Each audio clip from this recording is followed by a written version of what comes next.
फरीदाबाद के गांव मच्छगर की रहने वाली दुष्कर्म के शिकार एक 22 वर्षीय युवती जहरीला पदार्थ खाकर अपनी जीवन लीला समाप्त कर ली। परिवार ने पलवल थाना कैंप पुलिस पर कार्रवाई न करने के आरोप लगाए हैं। उनका कहना है कि रेप करने वाले आरोपी खुलेआम घूम रहे हैं और पुलिस ने उन पर कोई कार्रवाई नहीं की, जबकि उनकी बेटी को मुंबई में फिल्मी सितारों से मिलवाने के बहाने उसके साथ कई बार रेप किया गया। कार्रवाई नहीं हुई तो उनकी बेटी ने मजबूरन आत्महत्या कर ली। आत्महत्या पूरा मामला बीते रोज दोपहर करीब 12 बजे का है, जब युवती ने अपने ही घर में पॉइजन खाकर खुदकुशी कर ली। इसके बाद पुलिस में मौके पर पहुंचकर शव को पोस्टमार्टम के लिए सिविल अस्पताल भिजवा दिया है। तो वहीं परिजनों की शिकायत के आधार पर मामला दर्ज कर जांच शुरू कर दी है। वहीं इस मामले पर जानकारी देते हुए एसीपी अशोक वर्मा ने बताया कि फरीदाबाद के गांव मच्छगर की रहने वाली लड़की की उम्र 23 वर्ष है, जिसने जहर खाकर सुसाइड की है। दरअसल मृतका की मां के द्वारा दी गई शिकायत में आरोप लगाया गया है कि पलवल पुलिस को कुछ समय पहले उनकी लड़की ने रेप की शिकायत दी थी, जिस पर पुलिस ने कोई कार्रवाई नहीं की और लगातार आरोपी पक्ष उसके ऊपर समझौते का दबाव बना रहा था और उसे डरा धमका रहा था। इसी से तंग आकर उसकी बेटी ने जहर खाकर आत्महत्या कर ली है, जिससे शिकायत के आधार पर पुलिस ने आरोपियों के खिलाफ मामला दर्ज कर लिया है और जांच शुरू कर दी है। जल्द ही पूरे मामले में कार्रवाई कर आरोपियों को गिरफ्तार किया जाएगा।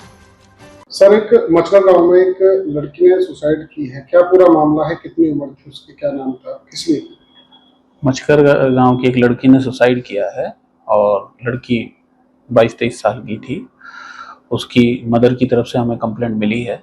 हमने उस पर 306 आईपीसी का मुकदमा दर्ज कर लिया है और उस कंप्लेंट में उसकी मदर ने, उसकी मां ने आरोप लगाया है कि भाई इस लड़की ने एक एफआईआर रेप की दर्ज कराई हुई है पलवल थाना कैंप में, और जिन व्यक्तियों के अगेंस्ट कार्रवाई एफआईआर वो दर्ज है उस केस में कार्रवाई ना होने के कारण और जो दूसरा पक्ष है वो समझौते के लिए लगातार लड़की के ऊपर प्रेशर बना रहे थे, इसलिए उसने सुसाइड की है। ऐसे एलिगेशन, ऐसे आरोप उसने हमें जो कंप्लेंट दी उसमें लगाए हैं, जिसमें कंप्लेंट के मजमून के आधार पे हमने 306 आईपीसी का पर्चा दर्ज कर लिया है, एफआईआर दर्ज कर दी है और उस पर हमने इन्वेस्टिगेशन स्टार्ट कर दी है। बॉडी पोस्टमार्टम कराकर सौंप दी गई है, कैसे? अभी पोस्टमार्टम बीके हॉस्पिटल में चल रहा है और जैसे ही पोस्टमार्टम हो जाता है बॉडी हम उनके परिवारजन को हैंड ओवर कर देंगे और इन्वेस्टिगेशन हमने शुरू कर दी है और जल्द से जल्द आरोपियों के खिलाफ नियमानुसार कार्रवाई अमल में लाते हैं। जो शिकायत दी है उसमें किस किस को आरोपी जो है वो परिवार के लोगों ने बताया? उसमें कई लोग हैं।